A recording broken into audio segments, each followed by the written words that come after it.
আসসালামু আলাইকুম গাইস, সবাইকে স্বাগত জানাচ্ছি নতুন আরেকটি ভিডিওতে। আজকে হাঁটতে হাঁটতে চলে আসছে হচ্ছে এই যে ক্যানালের ধার দিয়ে আপনার হচ্ছে ধানের খেতে। মানে এত সুন্দর ধান, তার সাথে প্রচণ্ড বাতাস হচ্ছে। মানে সমুদ্রে যেরকম ঢেউ উঠে এই রকম ঢেউ একেবারে।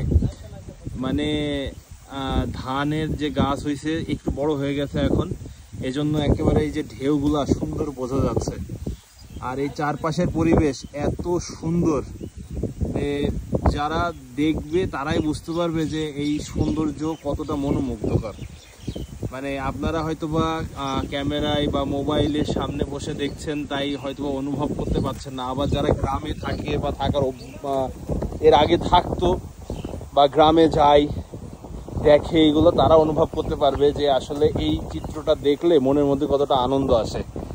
এইদিকে ধরেন ধান হয়েছে, পাশে হচ্ছে তালের গাছ, ভাইরা হচ্ছে তালের কি করছেন ভাই? খড়ি তৈরি করছেন?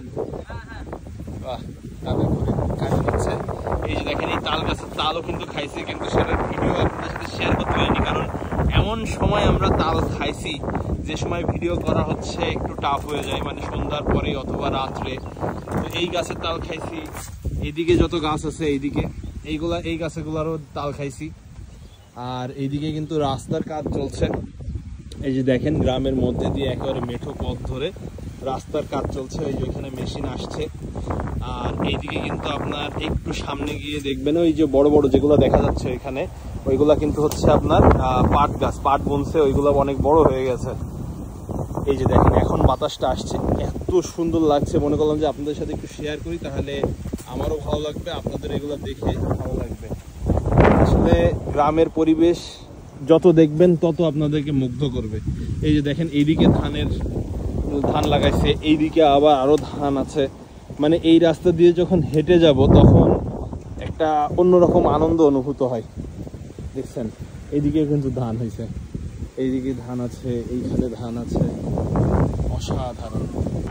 আর এই যে দেখেন এইখানে কিন্তু একটু সামনে গেলে যেগুলো এই যে একটু অন্যরকম কালার হয়ে আছে, মানে একটু সবুজ না ঠিক, ওটা একটু অন্যরকম কালার ডিফারেন্ট। তো ওইটা কিন্তু হচ্ছে আপনার পাট লাগানো, সরি তামাক লাগাইছিল। তামাক লাগানোর পরে ওই জমিটা আর এইবার কোনো চাষ করেনি, হয়তো বা আষাঢ় মাসের দিকে যে ধানটা হয় ওইটা করবে, ওই জন্য ফেলে রাখছে। আপনার মানে যারা উপস্থিত থাকবে একমাত্র তারাই বলতে পারবে যে এর অনুভূতিটা কেমন। তো অবশ্যই কমেন্ট করে জানাবেন আপনারা এরকম কোনো পরিবেশের অভিজ্ঞতা আছে কিনা। যদি না থাকে আপনারা ভবিষ্যতে নেওয়ার কোনো প্ল্যান আছে কিনা, অবশ্যই কমেন্ট করে জানাবেন। আর আজকের মতো আপনাদের কাছ থেকে বিদায় নিচ্ছি। সবাইকে আমার ভিডিওটা দেখার জন্য অনেক ধন্যবাদ। এতক্ষণ পর্যন্ত সবাই ভালো থাকবেন। আল্লাহ হাফেজ, বাই বাই।